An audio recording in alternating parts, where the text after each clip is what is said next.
جس نے اس فولادی کردار کو بھی ہلا کر رکھ دیا۔ یہ معاملہ تو طور خان کے علاقے میں ریڈ کا تھا، جو کہ سمگلنگ میں ایک نمایاں کردار تھا۔ اس کا ایک بہت بڑا نیٹ ورک تھا جس میں کئی پولیس والے بھی ملوث تھے۔ چودھری اسلم نے جب اس کے ڈیرے پر ریڈ ڈالی تو اس وقت حالات اس کے ہاتھوں سے نکل گئے۔ چودھری اسلم جب اپنی پولیس فورس کے ساتھ وہاں پہنچے تو طور خان نے زبردست مقابلہ کیا اور پولیس پارٹی کو جو ہے وہ بھاگنا پڑا۔ اسلم کی جو ایس ایم جی تھی وہ وہاں رہ گئی، وہ طور خان کے قبضے میں چلی گئی۔ اب پولیس میں ایسا ہوتا ہے کہ اگر آپ اپنے سرکاری پسٹل یا سرکاری ایس ایم جی اگر آپ سے چھن جائے یا کسی ہاتھ میں چلے جائے، آپ کی نوکری، آپ ڈسمس ہو جاتے ہیں یا آپ کے خلاف کارروائی ہوتی ہے۔ تو اسلم کو بھی یہ ٹینشن ہوئی کہ میری تو جاب بھی جا سکتی ہے، اس کا میں کیا حل نکالوں۔ طور خان نے بولا کہ بھائی اسلم نے ریڈ کیوں کیا میرے اوپر؟ اب کیا ہے تو میں نے اس کا اسلحہ قبضہ کر لیا۔ اب ایک ہی طریقہ ہے کہ اگر یہ میرے پاؤں پکڑ کے معافی مانگ لے گا تو میں اس کو معاف بھی کر دوں گا اور ہتھیار بھی واپس کر دوں گا۔ اس طریقے سے اسلم کو معافی مانگنی پڑی اور وہ جو ایس ایم جی تھی وہ طور خان نے اسلم کو واپس کر دی۔ اب یہ جب معاملہ ہوا تو طور خان کیونکہ ایک بہت بڑا ٹارگٹ تھا، کسی سے پورا نہیں ہو رہا تھا، تو یہ ٹاسک جو ہے وہ انسپیکٹر ذیشان کاظمی کو ملا۔ ذیشان کاظمی تھوڑا سا یعنی ٹیلنٹڈ تھا، تیز آدمی تھا نا۔ اس نے دیکھا کہ طور خان تک کنٹرول کرنا آسان نہیں ہے، طور کسی کے قبضے میں نہیں آتا۔ اس زمانے میں ایسا ہوا کہ طور کا جو ایک باڈی گارڈ تھا وہ پولیس کا اے ایس آئی تھا۔ ذیشان نے جو ہے وہ اے ایس آئی نعیم سے رابطہ کیا اور اس سے کہا کہ یار میں ریڈ کرنا چاہتا ہوں، تمہارا صرف اتنا کام ہوگا کہ تم طور کو گولی مار دو۔ اگر تم طور کو مار دو گے تو باڈی میں قبضے میں لے لوں گا، میں اپنے اوپر لوں گا اور تمہیں اتنے لاکھ روپے انعام بھی ملے گا اور تمہاری پولیس کی نوکری بھی بحال ہو جائے گی۔ نعیم راضی ہو گیا۔ تو ذیشان نے جب محاصرہ کیا تو مقابلہ سخت ہوا، لیکن جب نعیم نے ایس آئی نعیم نے طور کو گولی مار دی تو وہ تو سارا یعنی جب مین لیڈر مر گیا تو کون لوگ لڑتے، باقی لوگ سارے فرار ہو گئے۔ ذیشان نے کنٹرول کر لیا، اس کی منشیات ساری چیزیں قبضہ کر لیں، مگر سب سے پہلے ذیشان نے نا نعیم کو گولی مار دی، نعیم کو ہی مار دیا اور پھر طور والا کنٹرول ہو گیا۔ تو ذیشان کی بہت شہرت ہو گئی، واہ واہ ہو گئی پورے پاکستان میں، کبھی طور جیسے گروپ کو ذیشان نے کنٹرول کیا۔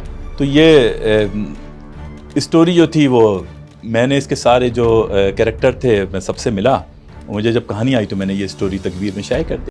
سٹوری پبلک ہونے کے بعد چودھری اسلم کی بنائی ہوئی ساکھ اسے بکھرتی نظر آئی اور اس معاملے کو اس نے اپنے انداز میں ہینڈل کرنے کی ایک ناکام سی کوشش کی۔ تو کچھ 2:30 بجے کے قریب میں 2-2:30 بجے کا ٹائم تھا، میں تھانے چلا، گلبہار چلا گیا۔ جب میں سارے کاموں سے فارغ ہوا، اسلم وہیں ٹہل رہا تھا سامنے۔ میں جیسے ہی پہنچا تو اسلم مجھے لے کے ایس ایچ او والے کمرے میں آ گیا۔ میں سامنے کرسی پہ بیٹھ گیا، اسلم ٹیبل کے اوپر بیٹھ گیا۔ پھر اسلم نے مجھے بولا کہ یار بات یہ کہ اس سے میری بڑی بے عزتی ہوئی ہے اور میرے کو دنیا بہادر سمجھتی ہے، آپ نے میری یہ کہانی، اس نے بولا کہ کہانی جھوٹ نہیں ہے، کہانی صحیح ہے، لیکن یہ جو ہے نا یہ آپ تک آئی کیسے؟ میں نے بولا یار ہم لوگ تو سورسز رکھتے ہیں نا، آپ کے اندر بھی تو ہمارے لوگ کام کر رہے ہیں، تو یہ تو میں آپ کو نہیں بتا سکتا۔ تو اسلم پھر اٹھا، پھر اسلم نے اپنی جو لوہے کی الماری اس کے پاس کمرے میں رکھی تھی اس نے وہ کھولی۔ جب وہ کھولی تو بڑا حیران ہو گیا کیونکہ وہ اوپر سے لے کے نیچے تک نا نوٹوں سے بھری ہوئی تھی، نوٹوں کی گڈیاں تھیں اور وہ سب خانوں میں سجی ہوئی تھیں۔ اس نے 2 خانے خالی کر دیے نوٹوں کے اور ٹیبل پہ ڈھیری لگاتا رہا۔ سارے نوٹ جب جمع ہو گئے تو اس نے پھر مجھے بولا کہ مبشر بھائی مجھے جو ہے نا صرف انفارمر کا نام بتا دو اور میں یہ آپ کو چادر دیتا ہوں، اس میں یہ باندھ کے پورا نوٹ آپ لے جاؤ۔ میں نے بولا اسلم بھائی میں جرنلسٹ ہوں، میں بے غیرت نہیں ہوں، میں کچھ بھی ہو جائے تو آپ اس سے بھی زیادہ مجھے دولت دو گے تب بھی میں آپ کو نام نہیں بتا سکتا۔ تو پھر اسلم دوبارہ ٹیبل پہ آ کے بیٹھا۔ پھر اس نے مجھے بولا کہ یار پھر ہماری دوستی کیسے ہوگی؟ میں نے کہا دوستی یہ ہو سکتی میری شرائط آپ کو پتہ ہوں گی، پولیس میں جو بھی میرے دوست ہوتا ہے وہ اس کو یہ ہوتا ہے کہ اس کے نیچے جتنا بھی کام ہوگا سچ مجھے سامنے آئے گا اور وہ مجھے آپ ساری کہانیاں، آپ مجھے ہر چیز میرے نالج میں لاؤ گے، مجھے آپ سے کوئی پیسہ، کوئی بھتہ، کوئی ہفتہ، کوئی چیز بھی نہیں چاہیے، مجھے صرف انفارمیشن چاہیے ہوتی ہے۔ اگر آپ مجھے انفارمیشن اپنی ساری دیا کرو گے تو میں آپ سے دوستی کر سکتا ہوں۔ ظاہری طور پر تو چودھری اسلم ایک دبنگ انسان تھے، لیکن ان کو قریب سے جاننے والے لوگ یہ بتاتے ہیں کہ وہ ہمیشہ ہواؤں کا رخ دیکھ کر ہی اپنی وفاداریاں بدلتے تھے۔ جب کسی آپریشن یا انویسٹیگیشن کو خراب کرنے کی وجہ سے چودھری اسلم سے سوال ہوتے، سوال کرنے والے کی جان داؤ پر لگ جاتی تھی، اور یہی سب ہوا سینئر جرنلسٹ نور العارفین کے ساتھ۔ One fine day I got a call from Chaudhry Aslam کہ یار تم ادھر ادھر جا کر کے کیا گفتگو کر رہے ہو میرے بارے میں، تم مجھ سے آ کر کے بات کیوں نہیں کرتے؟ میں نے کہا بسم اللہ آئیے۔ چودھری اسلم کو اگر یہ پتا ہوتا کہ میں ان کے اس انٹرویو میں ان کے ساتھ یہ سب کچھ کروں گا تو وہ کبھی انٹرویو دیتے؟ یہ ایک الگ کہانی ہے کہ اس انٹرویو کے بعد میرے ساتھ کیا ہوا. جس وقت میں نے انٹرویو کا پہلا 5 منٹ ریکارڈ کیا تھا نا, وہ بندہ جس نے چودھری اسلم لائن اپ کرایا تھا وہ میز پھلانگ کر کے اور بھاگ گیا تھا, اور اس نے آج تک میرا نمبر بلاک کیا ہوا ہے. اس انٹرویو کی وضاحت میں یہ کہہ سکتا ہوں کہ اگر وہ انٹرویو پلانٹڈ ہوتا تو اس انٹرویو کے بعد آج ٹی وی پہ جو میں اس وقت جہاں کام کرتا تھا وہاں گولیاں نہیں چلتی. اس انٹرویو کے بعد مجھے میسنجر کا میسج نہیں آیا ہوتا کہ فلاں نمبر سے چودھری اسلم کو کال کرو. پھر میں نے جب چودھری کو کال کی تو چودھری نے مجھ سے اسٹریٹ یہ کہا, ہاں بھائی انٹرویو لینے کی خواہش پوری ہو گئی, اب کرے گا انٹرویو. اور انتہائی ایک آبجیکشنیبل جملہ بھی ساتھ میں انہوں نے جڑ دیا. اس کے بعد یہ ہوا کہ میں 3 دن تک مجھے میرے چینل نے مجھ پہ پابندی عائد کر دی کہ بھائی جان آپ 3 دن تک تو کم از کم آفس نہیں آئیں گے. جن اندیکھی طاقتوں کے لیے چودھری اسلم کام کرتے تھے ان سے وہ بہت سارے ذاتی فائدے بھی لیتے. چودھری اسلم کے مشہور ہونے کی ایک وجہ یہ بھی تھی کہ انہوں نے ایسے معاملات کو اپنے ہاتھ میں لیا جن سے بڑے بڑے پولیس آفیسرز اور کئی ادارے بھی پیچھے ہٹتے تھے. پھر چاہے وہ سہولت مرزا کا کیس ہو یا پھر بالی ووڈ کی نئی آنے والی مووی میں دکھائے گئے ایک ریئل کردار رحمان ڈکیت کا معاملہ ہو. رحمان ڈکیت کی دی ہوئی موت بڑی کسائی نما ہوتی ہے. ان تمام کیسز میں چودھری بہت حد تک کامیاب بھی رہے, مگر سوال تو یہ تھا کہ کیسے, وہ کس طرح سے ان سب معاملات کو ہینڈل کر لیتے تھے. ان معاملات میں بھی 2 الگ الگ رائے پائی جاتی ہیں, ایک تو ان کی بیوہ کی اور دوسری جو شاید سچ مانی گئی. شام تھی, 4 بجے کے قریب کا ٹائم تھا.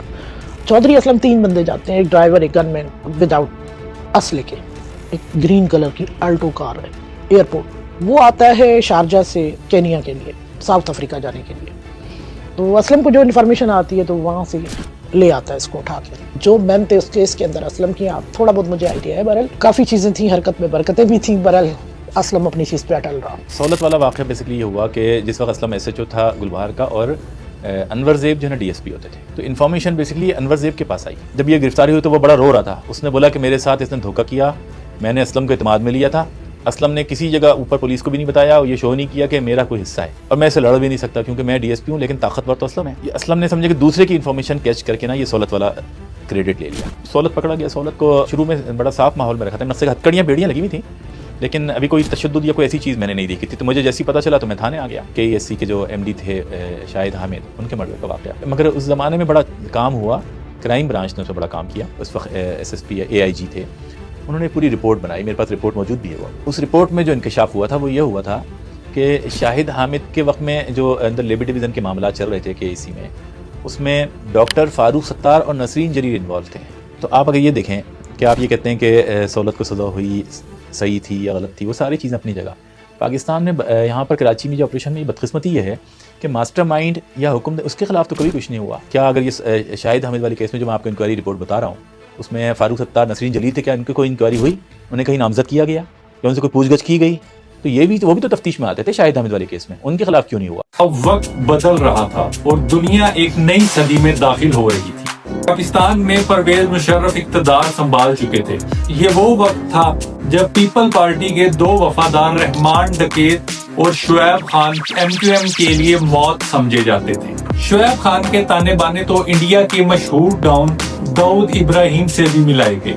اور پھر ایک دن چودھری اسلم نے اپنی ٹیریٹری سے 1200 کلومیٹر دور لاہور سے شعیب خان کو اٹھا لیا. مگر یہ سب ہوا کیسے؟ کیا چودھری کا نیٹ ورک اتنا مضبوط تھا کہ لاہور میں اتنا بڑا ملزم ہوتے ہوئے بھی پنجاب پولیس اور ادارے اس سے بالکل بے خبر تھے؟ اس معاملے میں بھی 2 الگ بیان دیے جاتے ہیں. تو مجھے آج بھی یاد ہے کہ کراچی میں سندھ پولیس کو جب ٹاسک ملا کوئی کور نہ کر پایا. اسلم نے ایک گاڑی, میری ٹائیگر تھی اور 4-5 بندے تھے ٹوٹل, ساری رات یہ ڈیفنس میں مختلف ایریوں میں گشت خود کرتا. ارل چودھری آپ میرے پاس آئے, نورین آپ دعا کریں, میرے پہ تھوڑا آزمائش ہے. میں نے کہا سرخرو آپ ہیں, میری دعائیں آپ کے لیے. تو ٹھیک جب یہ سندھ لاہور اترے, وہاں پہ اریسٹ کر لیا. خبر میرے پاس تھی سب سے پہلے, بڑے خوشی سے بتایا نا میں سے. وہ بولا لیکیج نہیں ہونی چاہیے. کون خود گرفتار کرتا ہے یار؟ خود کچھ نہیں ہوتا بھائی. ماموں لوگ پکڑتے ہیں, ماموں لوگ پکڑ کر کے پھر طے کرتے ہیں کس کو دینا ہے. انٹیلیجنس ادارے پکڑتے ہیں.